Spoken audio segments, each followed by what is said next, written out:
going to give them a couple notes and I'll get out of your way, but we do need to put this on you. Drop it in the bag. Nah, it was not good. I meant to bring it in, I forgot, sorry.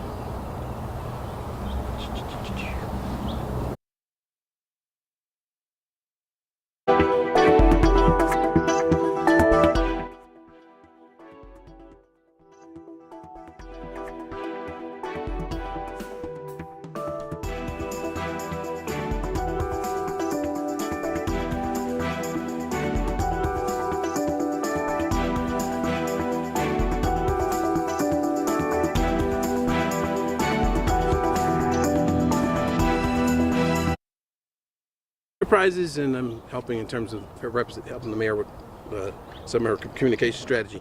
Just want to give the reporters a couple background things real quick. This action yesterday is a result of actually a number of things that's been going on since 2023. I don't know if Tom knows about it, but I don't know if some of you all other have covered it.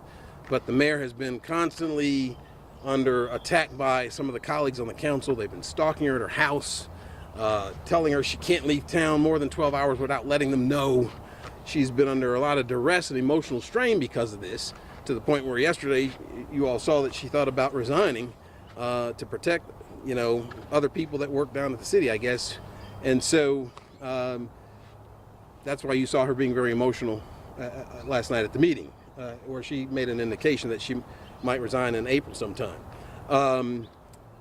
The other background is because of all the stuff that was happening to her from her colleagues, it wound up being a court case. She got a temporary restraining order from a Superior Court judge to stop council members from basically harassing her and bullying her, really. And what ended up happening is the sides got together, they had a settlement agreement that the court then, of course, approved, which said that the council members would no longer be obstructing her in her role as mayor and making actions that would be in the way of her doing her job as the mayor of the city. Because as the mayor, she is the chief executive. Okay, chief executive. So that's kind of the background why you saw the actions you saw yesterday. And I'm going to let the mayor come on up. She's got a statement she's going to read to you all. And then she's going to take a few questions. And again, if you need reporters, if you need any walking shots, there's plenty of street here. We can do that. And if you have any questions more about any of the legal stuff that I gave you in your packages, it explains why they can't have a meeting tomorrow under the city charter law. There was no 48-hour notice of this special meeting, so they can't really have the meeting. And according to Georgia law, the stuff I've given you, unless she resigned on paper or whatever and they accepted it, it's not effective. And so all that's in the information that you got. It was emailed if you need anything else. But I'm going to step aside and let the mayor come up, and then I got to get behind my camera, so give me a second before you start. And thank you for coming out, guys. Hey, officer, how you doing?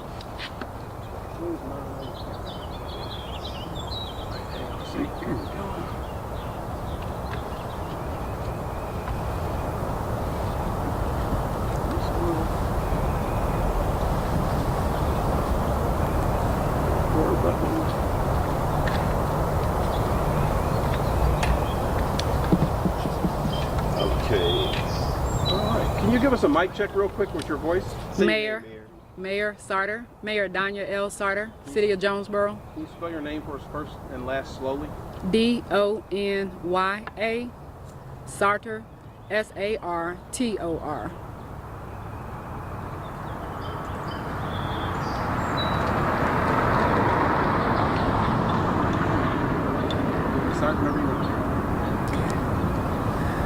Good afternoon, good morning. Dear citizens and colleagues, during the special call meeting earlier last evening, I gave the public an indication that I would resign on April 19, 2025. However, after speaking with numerous residents, constituents, business owners, stakeholders in and around the city of Jonesboro, I've changed my mind and will not offer a resignation as mayor. Specifically speaking, when I gave the indication, I was under distress by several colleagues who have nefarious reasons for trying to force me out of my duly elected position. I believe that although it would personally be favorable to my family and me, I cannot in my heart let down the citizens, the thousands of citizens who are dependent on me to fulfill and complete my office as mayor of the city of Jonesboro. Also, I'm a proud graduate of Emory University, Georgia State University, and Clark Atlanta University. I have a record of finishing what I start, and I'll finish this job as mayor. Accordingly, after consulting with my legal counsel and under Georgia state law and the charter of the city of Jonesboro, there is currently no vacancy in the mayor's office, and there is no resignation from the mayor. Also, it came to my attention officially via social media post that some members of the council have called a special call meeting for this evening at 6 p.m. to accept my resignation. Secondly, according to state law and our city charter, there can be no special call meetings without first providing the mayor and council at least 48 hours notice. That notice would have had to be delivered personally to me and all city council members on Wednesday, March 5th, 2025 at 6 p.m. Therefore, I will not be attending an unlawful meeting this evening. And therefore, there can be no lawful meeting of the council this evening to accept a resignation that simply does not exist and has not been tendered. Thank you. Mayor, first of all, can we not mince words? You keep using the word I indicated you resigned, and you gave an effective date. That was a resignation, wasn't it? Right now we're calling it an indication. I am still the existing mayor for the city of Jonesboro. Currently there is no resignation that has been appropriately tendered to the council.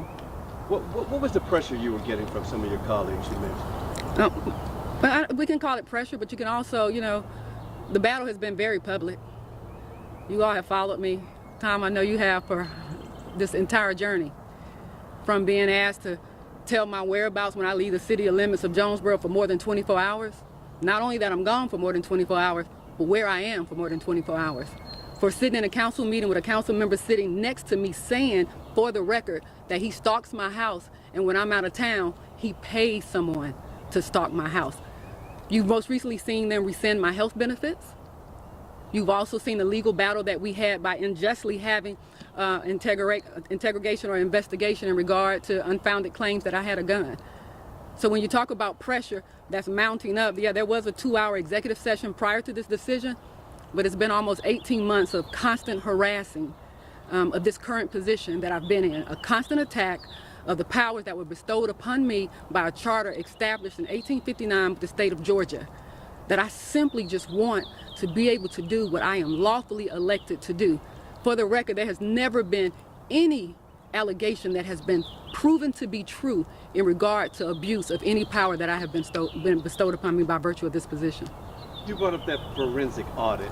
That kind of muddled the waters a little bit because it almost applied some thought process that you might have been accused of some wrongdoing, even though you said you weren't. Let's be clear on that. I'm going to unmuddy the water right now. You all should all be familiar with forensic audit. A forensic audit requires, under normal circumstances, clear allegation of inappropriate action as it relates to monetary gain or monetary events of the city. I have asked the council on the dais, for the record, on 3 different council meetings, what are the allegations?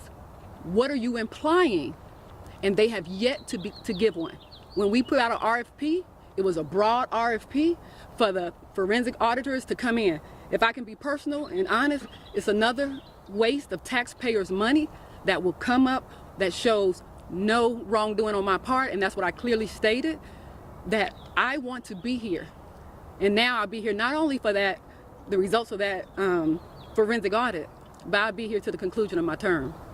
Ms. Mayor, you said it's important that your tenure concludes with the findings of no wrongdoing for mismanagement of funds yesterday.